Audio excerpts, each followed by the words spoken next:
A retired miner has described how he has nightmares about killing his seriously ill wife after she repeatedly begged him to do so.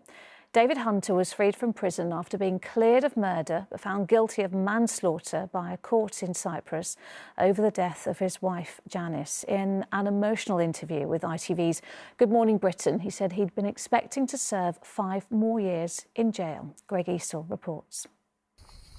David Hunter visiting the grave of the wife he killed at their home in Cyprus. He'd always insisted he'd taken her life out of love. I love you, darling. Sorry, I love you so much.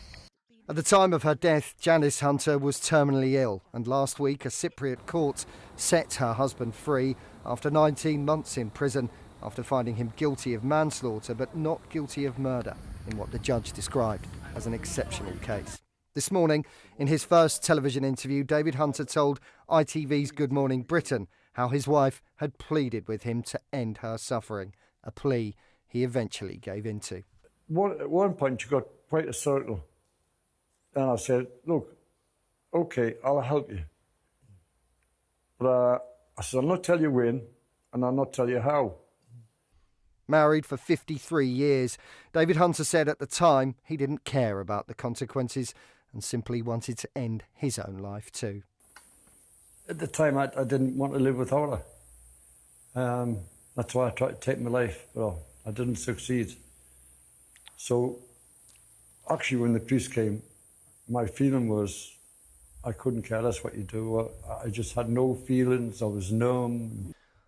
Also speaking today, the daughter, standing by the father who killed her mother. They hid it from me completely, so I didn't have a clue. All I can say is I know how much they loved each other. I know how devoted they were to one another, and I can completely imagine and understand my dad doing anything my mum asked of him. Watching that interview back in the northeast this morning, the mates he used to work with down the mines who'd campaigned for his release.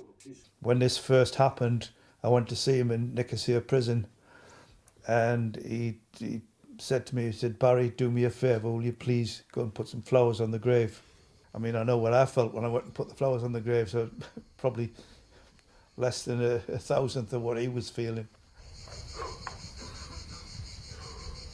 David Hunter's now calling for changes in the law in Britain and Cyprus to make it easier to help people end their own lives.